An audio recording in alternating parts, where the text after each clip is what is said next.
پیارے بچوں، عزیز بچے اور بچیاں، دوستوں، ساتھیوں، بزرگوں، نسیم اردو حصہ چہلم میں آج سبق لے کر کے آئے ہیں۔ وہ سبق آپ کے سامنے ہے، آئیے دیکھتے ہیں، سبق پڑھتے ہیں بہت تیزی کے ساتھ۔ اعوذ باللہ من الشیطان الرجیم، بسم اللہ الرحمن الرحیم۔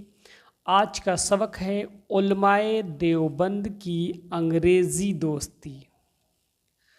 بہت دھیان سے دیکھیں، علماء دیوبند کی انگریزی دوستی کو آج پڑھیں گے۔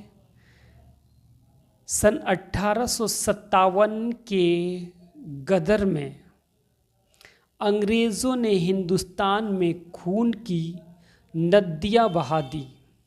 مسلمانوں اور ہندوؤں کو بری طرح کاٹا گیا۔ انگریزوں نے حکومت مسلمانوں سے لی تھی، اس وجہ سے مسلم قوم پر ان کی نظر بہت سخت تھی اور وہ سمجھتے تھے کہ بعض وقت انہی سے نقصان پہنچ سکتا ہے۔ انگریزوں نے انتہائی مکاری کا مظاہرہ کرتے ہوئے ہندوستان کے ایسے لوگوں کی تلاش کی جن کا مذہبی اثر مسلمانوں پر چھایا ہوا ہو۔ بہت جلدی انہیں یہ پتہ لگ گیا کہ علامہ فضل حق خیرآبادی اور اسماعیل دہلوی یہ دونوں اپنا اپنا کافی اثر رکھتے ہیں۔ علامہ فضل حق خیرآبادی رحمۃ اللہ تعالی علیہ سے انگریزوں کو کوئی امید نہ تھی، کیونکہ وہ جانتے تھے کہ یہی وہ شیر حق ہے جس کے فتویٰ سے سارے ہندوستان میں ہمارے خلاف نفرت کے شعلے بھڑک اٹھے تھے۔ لہٰذا اب صرف اسماعیل دہلوی سے انگریزوں کی امیدیں وابستہ تھیں۔ انگریز اسماعیل دہلوی کی علمی لیاقت کو بھی خوب جانتے تھے۔ انہیں خوب اچھی طرح معلوم تھا کہ یہ صرف بڑے خاندان کے چشم و چراغ ہونے کی وجہ سے کافی اثر رکھتا ہے، ورنہ خود کسی قابل نہیں ہے۔ جب ان کے مقابل حضرت علامہ فضل حق خیرآبادی رحمۃ اللہ علیہ کے علم و فضل کا ڈنکا سارے ہندوستان میں بج رہا تھا، بلکہ اس کی گونج ہندوستان کی سرحدوں کے پار بھی سنائی دے رہی تھی۔ حضرت مولانا فضل حق خیرآبادی اور اسماعیل دہلوی میں ایک بار ایک مسئلہ میں جھڑپ ہو چکی تھی، جس میں اسماعیل دہلوی کو بہت ذلیل کرنا پڑا تھا۔ یہ عداوت بھی اس کے دل میں بھری ہوئی تھی۔ یہی وہ متعدد وجہ تھے جن کے بنا پر مولوی اسماعیل دہلوی اور انگریزوں کے درمیان دوستانہ معاہدہ ہوا اور اس جماعت نے اپنے کاندھے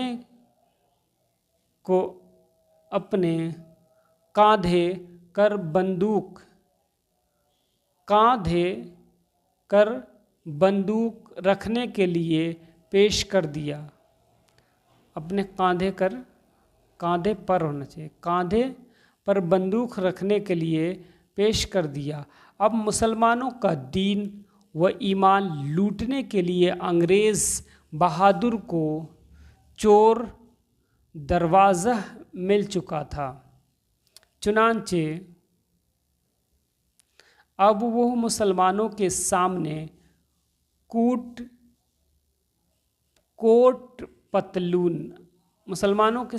کوٹ پتلون ٹائی اور ہیٹ لگا کر نہ آتا، بلکہ انہیں نام نہاد علماء کے جبہ و دستار میں چھپ کر آتا۔ اب ہندوستان کی زمین ایک نئی آفت کا گہوارہ بن چکی تھی۔ زبان علماء ہلتی نظر آتی تھی۔ زبان علماء ہلتی نظر آتی تھی مگر بولی 7 سمندر پار کی ہوتی۔ غریب مسلمان کیا جانتا تھا کہ یہ جبہ و دستار والے ہمیں دن دہاڑے انگریزوں کے ہاتھ بیچ ڈالیں گے، مگر دائے حسرت و ناکامی یہ تو انگریز سے پہلے ہی سودا کر چکے تھے۔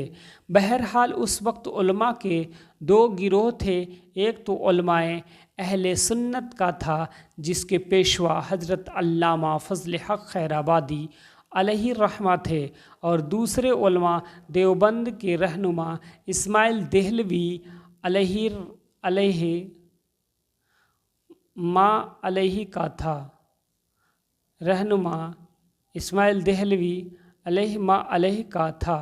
پہلے گروپ پر انگریز دشمنی کا لیبل تھا دشمن کا لیبل تھا اور دوسرے طبقے پر دوستی کا ٹیکا تھا۔ علماء دیوبند کی انگریزی دوستی کا ثبوت خود انہی کی کتابوں سے ملتا ہے۔ چنانچہ تذکرۃ الرشید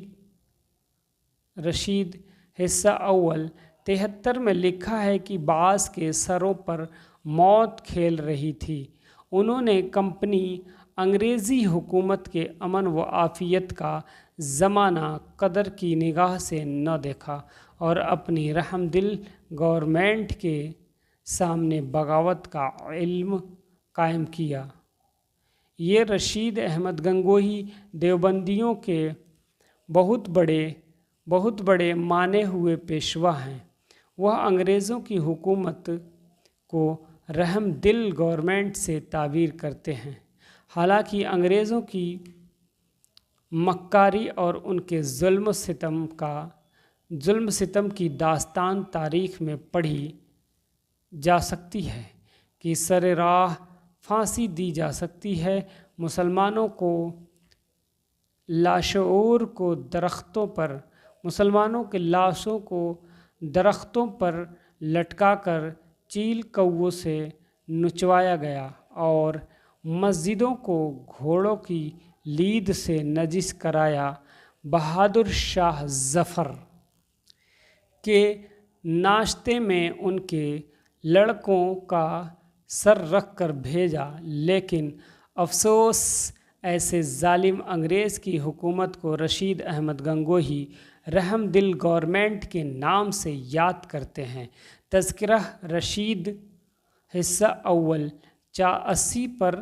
صفحہ 80 پر ایک عبارت اور ہے جو انگریز دوستی میں ڈوبی ہوئی ہے، وہ یہ ہے: جب میں حقیقت میں سرکار برٹش کا فرمانبردار ہوں، ان جھوٹے سے میرا بال بھی بیکا نہ ہوگا، اور اگر مارا بھی گیا تو سرکار مالک ہے، اسے اختیار ہے جو چاہے کرے۔ یہاں پر یہ بات بھی یاد رکھنے کی ہے کہ انگریزوں نے اپنی مکارانہ سیاست پر نظر رکھتے ہوئے مسلمانوں کے گھر گھر اختلاف ڈالنے کے لیے مولوی الیاس کو ہموار کیا۔ مولوی الیاس نے ایک نئی جماعت تبلیغی جماعت کے نام سے بنائی، جس کی آمد و رفت پر انگریز گورنمنٹ روپیہ خرچ کرتی تھی۔ یہ بات مولانا حفظ الرحمن سیو ہاروی، ناظم اعلیٰ جماعت العلماء دہلی نے ظاہر کی تھی۔ ان تمام باتوں کو مد نظر رکھتے ہوئے حقیقت مثل آفتاب کے روشن نظر آتی ہے۔ ان نام نہاد دیوبندیوں مولویوں نے انگریزوں کے اشارے پر ایمان سوز کتابیں لکھیں، جن میں تقویۃ الایمان، حفظ الایمان، صراط مستقیم جیسی گندہ پھوہڑ کتابوں کا نام سر فہرست لیا جا سکتا ہے جن کے ذریعے عقیدے کا کوڑھ اور توہین رسول کا ہیضہ پھیلایا گیا۔ عزیز بچے اور بچیاں، یہ ہے آپ کا علماء دیوبند کی انگریزی دوستی کو پڑھ کر کے اچھا لگے تو لائک سبسکرائب شیئر کرنا نہ بھولے، جہاں تک ہو سکے اپنے دوستوں اقربا عزیز و اقارب کو شیئر کریں۔